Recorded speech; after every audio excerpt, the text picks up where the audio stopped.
A few years ago, I was renting a house in Northern California. The neighborhood was just outside of the suburbs, so it seemed like the perfect balance of having my own space and having nice neighbors that were close enough that I didn't feel isolated. The area had no streetlights, so it was very dark at night, especially if there were clouds blocking the moonlight. It didn't bother me though. It made my little house feel even more quaint on dark nights. I got home from work one day in midwinter. It was a cloudy night, so pulling up to my house, I saw only what the headlights and the front porch light illuminated. When I got out of the car, I caught a whiff of cigarette smoke. This was odd, as I had never smelled that before around the house. I didn't see anyone nearby, so I ignored it and went inside. I had just gotten off a shift with a few hours of overtime, so I was pretty tired. Even though it wasn't even 7 o'clock yet, I decided to take a shower and call it a night. I woke up sometime later, sure that I had heard a noise inside my house. I wasn't worried right away because my friend would sometimes stop by to use my shower after work on his way to his night classes. I even gave him a spare key so he could stop by even if I wasn't home. He would always text me to let me know beforehand though, and I hadn't heard my phone go off. I reached over to my bedside table and picked up my cell phone to see if my friend had sent me a text. The bright light from my phone screen and number pad blinded me. Through squinted eyes, I could make out that it was late, but I couldn't tell if I had an unread text or not. I set my phone aside and called out my friend's name. There were a couple of seconds of silence before I heard loud footsteps as someone started running through the bottom floor of my house. I leapt out of bed and ran to the closet. They were already up the stairs by the time I had opened the door and stepped inside. That house had 3 rooms upstairs. 2 bedrooms on either side of the hallway, the one I was in and a spare, and a bathroom at the end of the hall. The bedroom doors were both closed, but the bathroom door was cracked open. I heard whoever was in my house thunder down the hallway past my door and into the bathroom. Thank God he did. That gave me enough time to open the attic access in the ceiling of my closet and hoist myself up. I had just started to lift myself up when the person ran back out of the bathroom. My feet were barely inside of the attic when my bedroom door burst open. I heard footsteps run into my room and stop. When they didn't see me in that room, they ran back to the hallway and into the other room, which just had boxes stacked in the corner, some weights, and a table where I painted my miniature models. I guess they decided that if someone were hiding, it would be in the bedroom because they charged back into my room and turned on the light. A moment later, the closet door was ripped open. I was crouched in my attic just a foot or so away from the access, so I could try to stop them if they started to climb up. From my vantage point, all I could see was from about their knee down.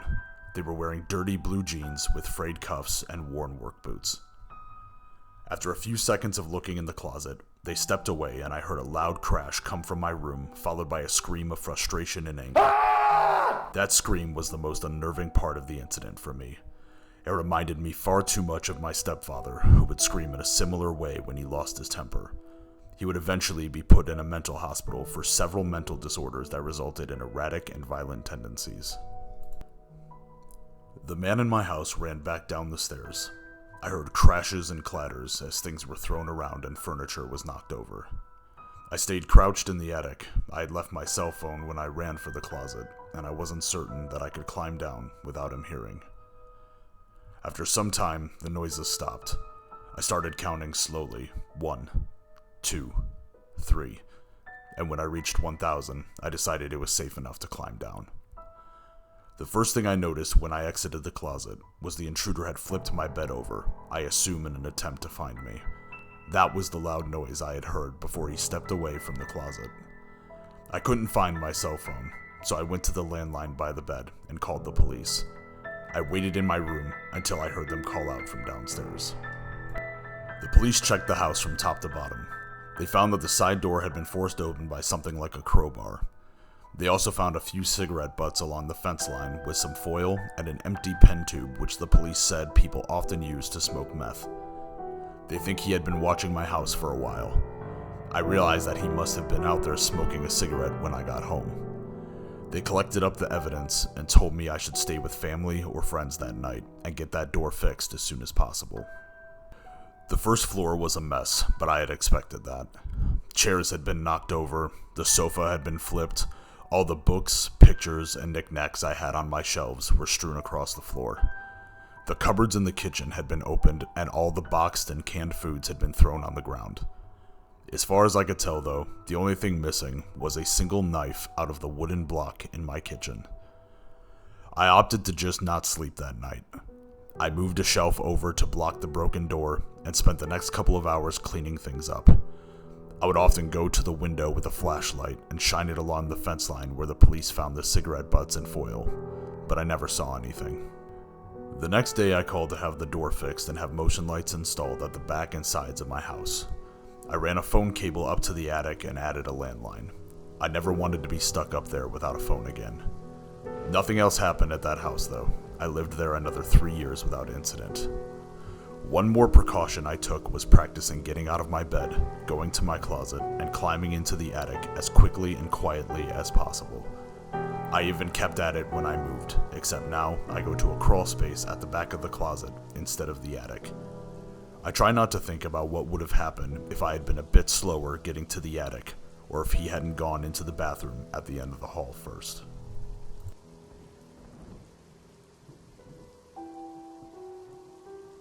This happened last night and the night before. A little backstory first. I live in a not-so-safe area. The block I am on is okay, but if you walk down my street a block or two, you could get shot, offered drugs, mugged, and so much more. When we leave out of the house, we head up the side street that gets us away from trouble. Like I said, my block isn't bad. We all get along here, and most people on this block are related to each other, except for my household. Even though we are strangers to the neighbors, they are still nice to us. The people right next door, as well as a few other households, have dogs. Again, we are the odd ones out in that department as well. The dogs only bark when someone is out on our block that doesn't live here, and because of this, I've always felt safer because of their dogs. I live in a home converted into a duplex. When you walk in the front door, you are in the entryway, and then across the entryway, you can see my apartment door. If you go up the stairs beside my door, you will find the door to the second apartment. The front door to the house has no locking mechanism at all. It is designed this way so tenants cannot lock each other out of the house. We can only lock the doors to our apartments. When you come into the entryway, a motion sensing light comes on. No one is currently living in the upstairs apartment right now, so at this time it's just me and my husband living in the place. 2 nights ago, my husband was in bed and I was up watching TV. I was all relaxed and thinking about going to bed soon as it was nearly 1 a.m. All of a sudden, I got this overwhelming, uncomfortable feeling. I felt hot and sick in my stomach, and I had the intrusive thought that I needed to check the apartment door to make sure it was locked. I tried to brush it off, but I couldn't, so I got up to look. Just as I got there, I heard someone open the screen door to the main entrance. I looked and could see that my door was locked. Then I heard the actual door to the house open, and someone step into the entryway. I was terrified. I had no one that lived upstairs, and my landlord said that he would let me know if someone was moving in. We don't get visitors this late or without a phone call first. Also, with the current pandemic and social distancing, no one should be coming over at all. Then I heard a click. I recognized the click as the sound the motion light makes when it turns on. I then heard a male voice say, "Oh shit," and the sound of someone running out of the house. I was terrified. I stood there trying to process what just happened. From the time I heard the screen door open until a solid minute after the person ran out, I stood there completely frozen. The neighborhood dogs were barking their heads off all night, and they only do that if someone is around that they don't know. I think that someone who doesn't know the house is a duplex attempted to let themselves in. I woke up my husband and we called the police. They said that since the person was not trying to get into my apartment, they weren't going to come out. The best they would do is drive by a few times and make sure nothing looked out of the ordinary. Last night, I was up late again. The dogs were again barking like crazy, and a little after midnight or so, I heard a noise outside. I muted the TV so I could hear, and I realized that someone is pounding, not knocking, but full-on pounding on the outer house door. I was freaked out. I wanted to go in and wake up my husband, but thought better of it. There was a window beside the outer house door where he was knocking, and that window is our bedroom window. With him sleeping and the lights on in the living room but off in the bedroom, I thought if I opened the door, the person standing on the porch hammering on the door would see the light and then know someone was here, and I was afraid to let whoever was out there know that someone lived here. I sat there for over 10 minutes of pounding on the door. It was not stopping. I thought maybe it was the police because of the call I made the night before, so I called the police and asked if it could be an officer at my door. He looked into it and said that as far as he could tell, whoever it was pounding on the door was not the police. He also said not to open the door and that he was sending the police out to investigate. The banging stopped about 5 minutes after hanging up with the dispatcher, but I never got a phone call from them, so I don't know if the police ever showed up.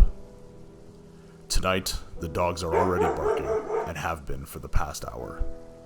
My husband decided that he was going to stay up and I'm going to bed early. I doubt I will sleep, but I made him promise that no matter what he hears, he won't unlock and open our front door.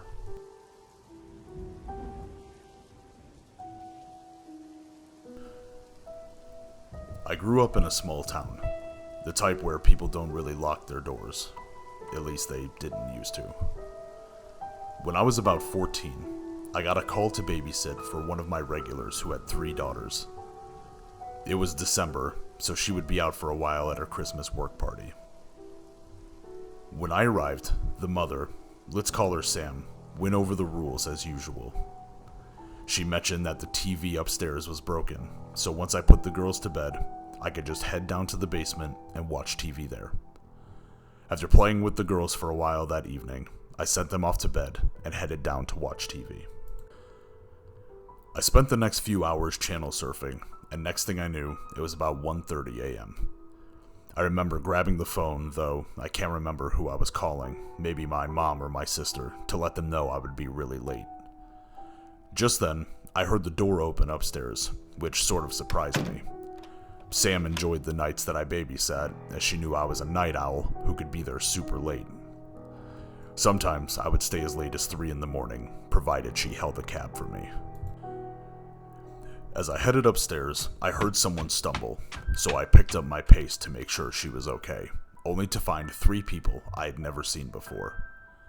There was a clearly drunk woman lying in the doorway, and 2 guys. The guys looked as surprised to see me as I was to see them. I asked them why they were there. The girl managed to slur out that they were there for the party. I was confused and asked if they knew Sam, the kid's mother. One of the guys looked me up and down, and I began getting even more uncomfortable at the whole situation. He asked if I was here alone.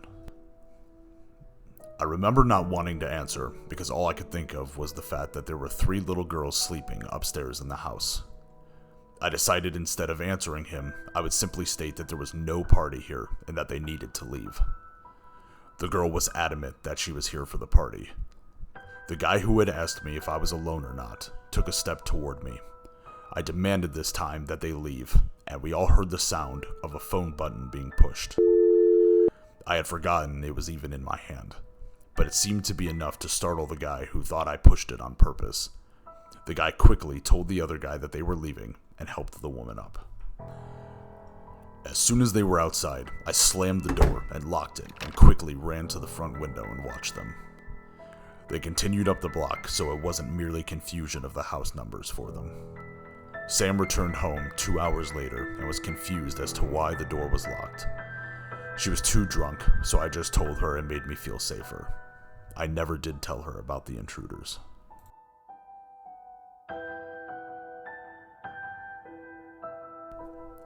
This happened when I was a senior at college near West Lafayette, Indiana.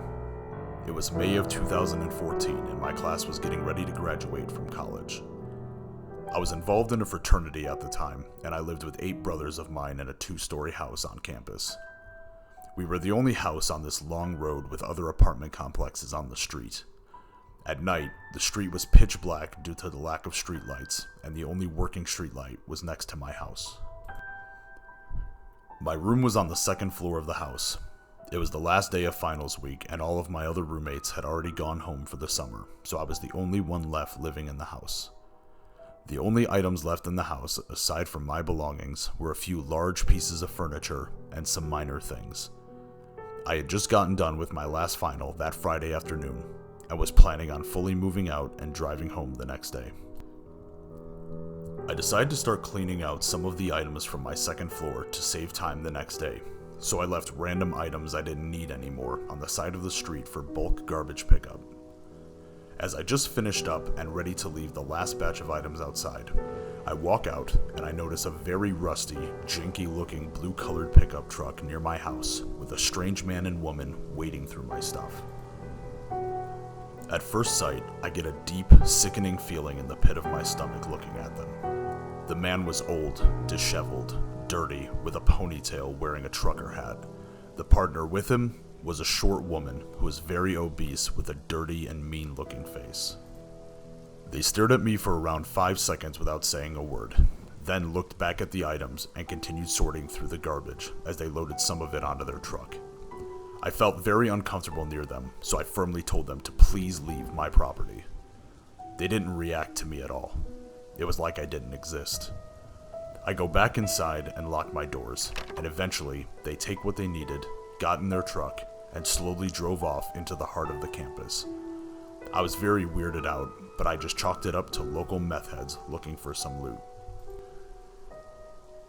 That night, around 3 a.m., I was chilling in my room watching a show on Netflix. All of a sudden, I heard what sounded eerily familiar to me. The side door downstairs slammed closed.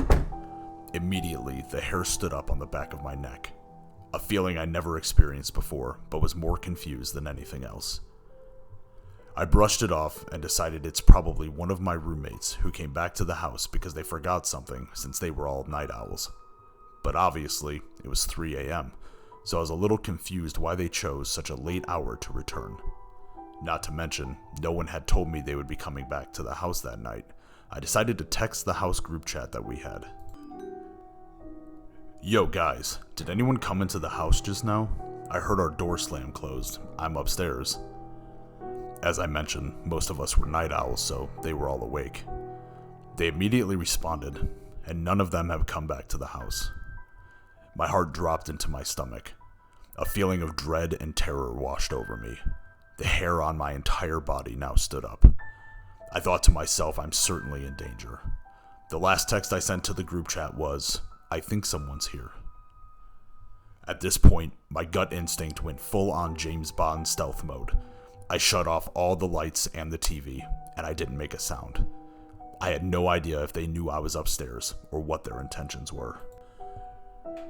If these intruders did plan on encountering another person inside the house, I didn't want to find out how they were going to deal with me.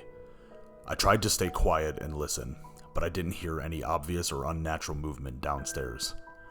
I had no way of knowing or hearing if they were still in my house, and it was a pretty big house.